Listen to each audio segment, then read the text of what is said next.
Hello student, welcome to the Guruji classes. आज हम करेंगे क्लास 12th NIUS का जो हमारे पास सब्जेक्ट है पेंटिंग। किस चीज का सब्जेक्ट है ये हमारे पास सब्जेक्ट है पेंटिंग। स्टूडेंट, सबसे ज्यादा प्रॉब्लम NIUS के सब्जेक्ट्स को पेंटिंग के अंदर ये प्रॉब्लम आ रही है कि सब्जेक्ट जो है पूरा नए सिलेबस के अंदर हो गया है और स्टूडेंट्स को, जो हिंदी और इंग्लिश मीडियम के स्टूडेंट है, उनको पता ही नहीं है कि कौन से चैप्टर आने वाले हैं और कौन से चैप्टर पुराने नाम से थे जो कि नए सिलेबस के अंदर नए नाम से आ चुके हैं। तो उन स्टूडेंट्स के लिए स्पेशल वीडियो है। इससे पहले पेंटिंग के फर्स्ट चैप्टर की वीडियो में डाल चुका हूं, जो कि अजंता एलोरा का चैप्टर था, चैप्टर नंबर 3 था। चैप्टर नंबर 1 इसका देखिए, जैसे जैसे नोट्स तैयार होते जा रहे हैं, क्योंकि नया सिलेबस था तो मुझे नए सिलेबस को नोट डाउन करने में थोड़ा टाइम लग रहा था और नोट्स उसके बनने में टाइम लग रहा था। तो पर अब नोट्स मेरे पास रेडी हैं। अगर आपको इन नोट्स की फ्री पीडीएफ चाहिए तो आप मेरे नंबर 8851450051 पर कांटेक्ट कर सकते हैं। आपको गुरुजी क्लासेस पर फ्री नोट्स की पीडीएफ मिलेगी और यहां पर आपको फ्री टीएमए मिलेंगे विद सॉल्यूशन और फ्री प्रैक्टिकल फाइल मिलेगी विद सॉल्यूशन के साथ। पर यहां पर आप बच्चों के लिए मैं सॉल्यूशन लेके आ चुका हूं नए सिलेबस के साथ। न्यू सिलेबस है ये, न्यू सिलेबस के साथ नए चैप्टर्स के साथ हम इस इंपॉर्टेंट क्वेश्चंस को तैयार कराए हैं मैंने। आपको पेंटिंग के सब्जेक्ट के अंदर पेंटिंग की प्रैक्टिकल फाइल चाहिए तो आप मेरे नंबर पर कांटेक्ट कर सकते हैं, जो कि ये लिखा हुआ। इस नंबर पर कांटेक्ट करके मेरी टीम आपको पेंटिंग की विद सॉल्यूशन के साथ प्रैक्टिकल फाइल प्रोवाइड करा देगी। और यहां पर मैंने आपके लिए जो चैप्टर्स हैं, जो पेंटिंग के जितने चैप्टर्स दे दूंगा, जितने इंपॉर्टेंट क्वेश्चंस दे दूंगा, आपको बस यही पढ़ के जाने हैं। यही एग्जाम्स में आने वाले हैं, मोस्ट एंटीसिपेटेड क्वेश्चंस होते हैं और आपको बढ़िया मार्क्स मिलने वाले हैं। चलिए शुरू करते हैं। सिंधु घाटी का ये चैप्टर है। सिंधु घाटी जो थी हमारी हड़प्पा सभ्यता, सिंधु घाटी क्या है, जहां पर हड़प्पा सभ्यता, मोहनजोदड़ो और मेसोपोटामिया की सभ्यता, तीनों सभ्यताएं कहां पाई जाती थी? सिंधु घाटी। तो सिंधु घाटी सॉरी सिंधु घाटी की सभ्यता के बारे में कुछ क्वेश्चंस है। सिंधु घाटी की सभ्यता की कलाकृति के अंतर्गत मातृ देवी की कलाकृति की विशेषता बताइए, यानी कि उनकी जो मातृ देवी थी उनकी जो कलाकृति यानी कि मूर्ति की विशेषता बतानी है आपको। देखिए यहां पर आता है, मोहनजोदड़ो से उत्कीर्ण यानी कि मिली प्राप्त मातृ देवी की मूर्ति अपनी उद्भव विशेषता के लिए न केवल भारत में बल्कि विश्व की प्राचीन मिट्टी की मूर्तियों के विशिष्ट स्थान रखती है। देखो, विश्व की प्राचीन मिट्टी की मूर्तियों में विशिष्ट स्थान रखती है। मूर्ति का रंग लाल है और आकार जो आकार है वो है इसका 8.5 गुणा 3/4 सेंटीमीटर से। माथे पर 2 अर्धगोलाकार दीपों को सजाया गया है। मूर्ति के गले में मनके यानी कि छोटे छोटे मनके हैं तथा इनकी आंखों में नाक, होठ तथा अन्य अंगों पर सुंदरता के साथ बनाया गया है। स्टूडेंट्स, मैंने ये चैप्टर आपके लिए इंग्लिश और हिंदी मीडियम दोनों स्टूडेंट्स के लिए बनाया है। चलिए पढ़ते हैं इसका इंग्लिश मीडियम का question. Explain the characteristics of the mother goddess artwork in the artwork of the Indus Valley civilization. The idol of the mother goddess found in the excavation from the Mohenjo-daro holds a special place among the ancient clays. Ideal is of not only the India, ना सिर्फ भारत के अंदर, but world. Its unique feature, इसका एक अलग feature है। The color of the ideal is red and its size is 8.5 and 3.4 centimeter. 2 centimeter circular lamps are decorated on the forehead. There are beads around the neck of the ideal and its eyes, nose, lips and the other organs are made beautifully. तो ये हिंदी और English medium के students के लिए मैंने साथ लेके चल रहा हूं। इंपॉर्टेंट क्वेश्चंस आप दोनों स्टूडेंट्स उतार लेंगे, चाहे तो आप यहां से वीडियो को पॉज करके उतार सकते हैं या मेरे से इसकी पीडीएफ ले सकते हैं फ्री। आगे पढ़ते हैं। अपने अध्ययन के आधार पर हड़प्पा सभ्यता के विकास का काल बताइए, यानी कि हड़प्पा सभ्यता का विकास कब हुआ। यद्यपि हड़प्पा सभ्यता के काल का निर्धारण विषय आज भी विद्वानों में मतभेद है, यानी कि जितने भी विद्वान हैं इसका विषय आज भी उनमें बातचीत चलती रहती है कि कब हुआ। तथापि खुदाई में प्राप्त अनेक अवशेषों के आधार पर इसकी अवधि 2500 ईसा पूर्व से, इसकी अवधि कब है? 2500 ईसा पूर्व से 1750 ईसा पूर्व तक के बीच की है। अगर आपको पता नहीं कि ईसा पूर्व और ईसवी क्या होता है तो आप मेरी हिस्ट्री की टाइमलाइन वीडियो मेरे नीचे वीडियोस के सेक्शन में जाकर सबसे लास्ट की वीडियो मेरी हिस्ट्री की है, मैं तो उसका लिंक डिस्क्रिप्शन में, यहां पर लिंक जो है डिस्क्रिप्शन बॉक्स में डाल दूंगा, वहां से भी आप देख सकते हैं। तो आपको समझ में आ जाएगा कि ईसा पूर्व और ईसवी के बीच में क्या डिफरेंस है। पूर्व स्वीकार की जाती है ऑन द इसके बारे में अगर आगे पढ़े, इंग्लिश का क्वेश्चन क्या, on the basis of your study tell us development period of the Harappa civilisation although there are the still differences. देखिए यहां पर कुछ डिफरेंसेस है, हमने बात करी among the scholars regarding the periodisation of the Harappan civilisation. However on the basis of the many remains found during the excavation का मतलब तो खुदाई, it is period is accepted as the 2500 BC to 1750 BC। अगला question यहां पढ़ते हैं। अगला question हमारे पास आ जाता है, हड़प्पा सभ्यता से आप क्या समझते हैं? देखिए, हड़प्पा सभ्यता भारत की एक प्राचीन सभ्यता थी जो 1921 में खुदाई के पश्चात प्रकाश में आई, यानी कि पता चली। हालांकि चूंकि खुदाई सर्वप्रथम अधिक पंजाब के पश्चिम भाग यानी कि पंजाब के वेस्ट भाग में हुई थी, जो कि आज का पाकिस्तान वाला एरिया है। हड़प्पा नामक स्थान पर हुई थी, इसलिए वो हड़प्पा सभ्यता के नाम से जाना जाता है। कालांतर में जब इसकी खुदाई यानी कि समय समय के साथ साथ जब इसकी खुदाई चलती रही तो सिंधु नदी के समीप मोहनजोदड़ो में हुई थी और इसे सिंधु घाटी की सभ्यता कहा गया। सिंधु घाटी की सभ्यता इसलिए कहा गया क्योंकि मोहनजोदड़ो के पास जो सिंधु नदी के समीप थी। इंग्लिश वाले स्टूडेंट्स के लिए, what do you understand by the Harappan civilisation? Harappan civilisation was an ancient civilisation of the India which came to light after the excavation in 1921 since the excavation first took place at the place called Harappan located in the western part of the modern Punjab. It is called the Harappan civilization. Later, when it was excavated in the Mohenjo-daro near the Indus River, it was called the Indus civilization. चलिए अगला question करते हैं, सिंधु सभ्यता की विशेषताओं का उल्लेख कीजिए. सिंधु सभ्यता भारत की एक अति प्राचीन सभ्यता है जिसका पता उत्खनन का मतलब होता है खुदाई. देखिए स्टूडेंट्स, ये कुछ कीवर्ड्स होते हैं. इन कीवर्ड्स को आपने अपने आंसर में लिखना है जिससे आपके बढ़िया मार्क्स आने वाले हैं. उत्खनन में प्राप्त अवशेषों यानी खुदाई में प्राप्त अवशेषों जैसे मूर्तियां, मोहरे, बर्तन, आभूषण इत्यादि को देखकर यह स्पष्ट होता है कि सिंधु घाटी के लोग कला कौशल में दक्ष थे, यानी कि जैसे कला कौशल होती है उसमें दक्ष थे. विशेषकर मूर्तियों की सजीवता यानी कि जितनी बिल्कुल रियलिटी सजीव तरीके से दिखती थी उनकी सजीवता, मतलब बिल्कुल जैसे बोल उठी मूर्तियां. सजीवता सौभाग्यता की अनुकरणीय थी, यानी कि उनकी बात करती थी, यानी कि सजीवता सौभाग्यता कैसी थी उसके बारे में मूर्तियां बताती हैं. इसका इंग्लिश का वर्जन क्वेश्चन है, यही सेम क्वेश्चन इंग्लिश में है. Mention the characteristics of the Indus civilisation. यहां पर आता है, Indus civilisation is a very ancient civilisation of the Indians which came to light after the excavation. It was discovered by the looking at the remains found during the excavation. Excavation का मतलब है खुदाई.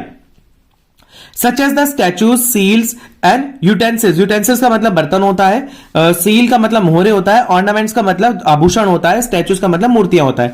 It is clear that the people of the Indus valley were skilled in art and the craftsmanship, specially the liveliness and the natureness of the statues were exemplary, यानी कि एक example के तौर पर बताए गए थे ये नेचर्स जो स्टैचूज थे. अगला क्वेश्चन आता है, हड़प्पा वासी मोहरों का निर्माण कैसे करते थे, यानी कि वहां के लोग मोहरे कैसे बनाते थे.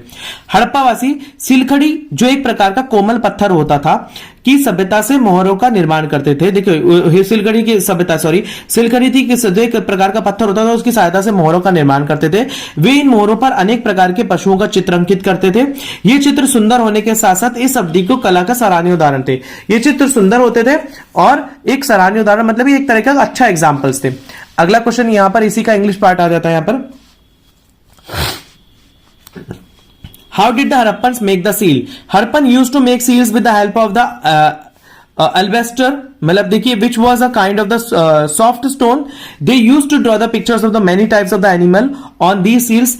These pictures are not only beautiful but also admirable example of the art of this period. ये ना कि सिर्फ सराहनीय थी बल्कि बहुत तरीके की खूबसूरत तरीके से ये मोहरें बनाई जाती थी. अगला क्वेश्चन आ जाता है, बैल वाली मोहर की विशेषता बताइए. बैल वाली मोहर की विशेषता, बैल वाली मुहर पर अंकित चित्र जिसे मोहनजोदड़ो की खुदाई के स्थल से प्राप्त किया गया था. यह आकार में 2.5, 2.5 एंड 1.4 सेंटीमीटर थी. बैल वाली मुहर की सबसे उल्लेखनीय विशेषता कि इसकी दो लंबे सींग थे.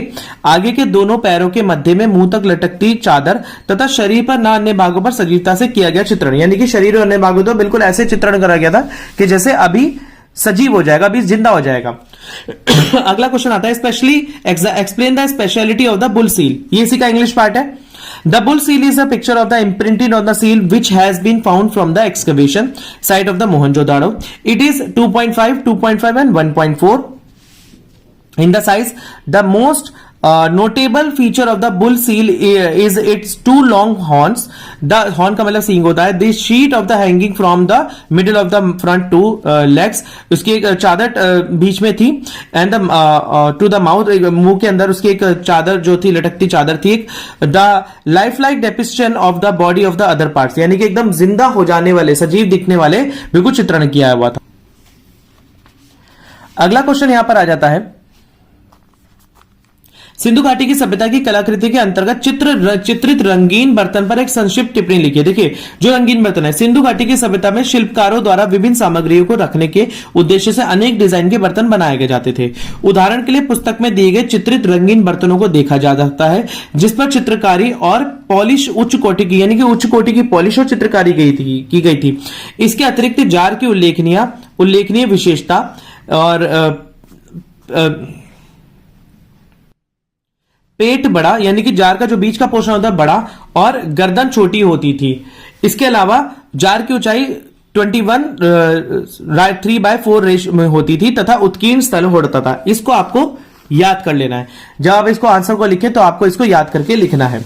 अगला क्वेश्चन यहां पर आ जाता है, इसी का इंग्लिश वर्जन पार्ट आता है। Write a short note on the painted pottery under the art work of the Indus valley civilisation.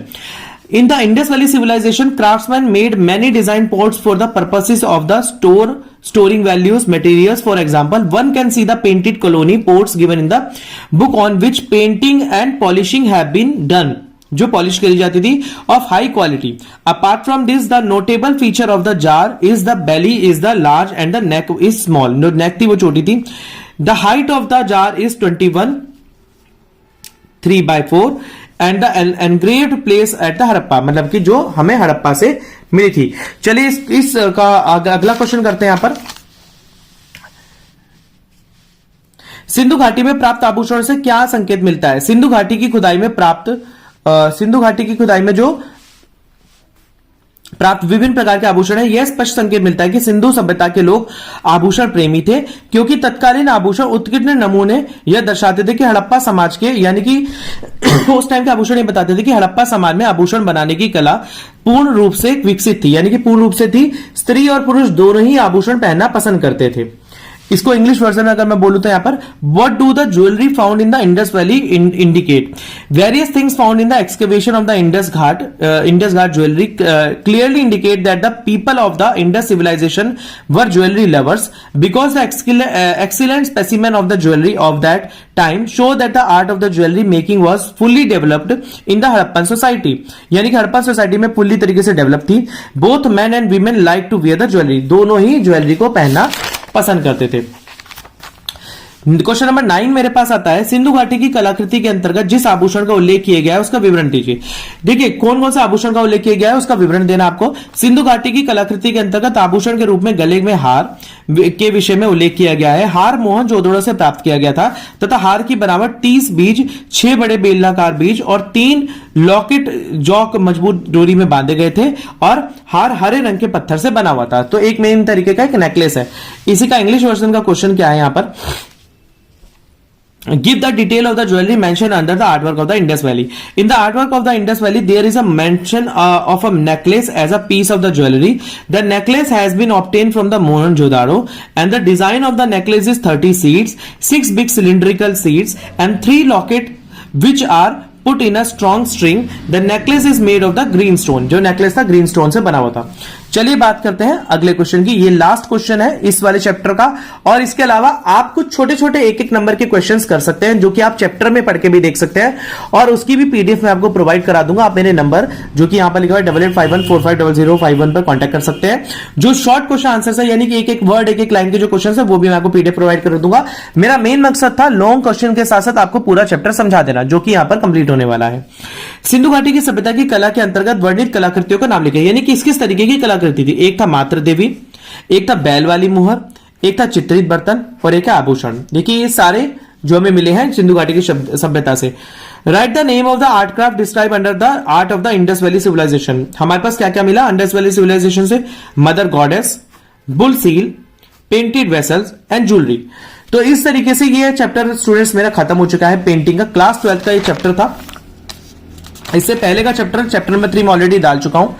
Next chapter आपको मिल जाएगा, हार्डली 7 से 8 चैप्टर हैं जो कि आपके कोर्स के अंदर आपको बस वही पढ़ के वही 10 क्वेश्चन मैं आपको करवाऊंगा। इंपॉर्टेंट क्वेश्चंस आपको वही करके चले जाने हैं और आपके मार्क्स बढ़िया आने वाले। अगर आपने मेरा चैनल अब तक लाइक शेयर सब्सक्राइब नहीं करा तो प्लीज कर लीजिए। मिलती है अगली वीडियो में, तब तक के लिए धन्यवाद।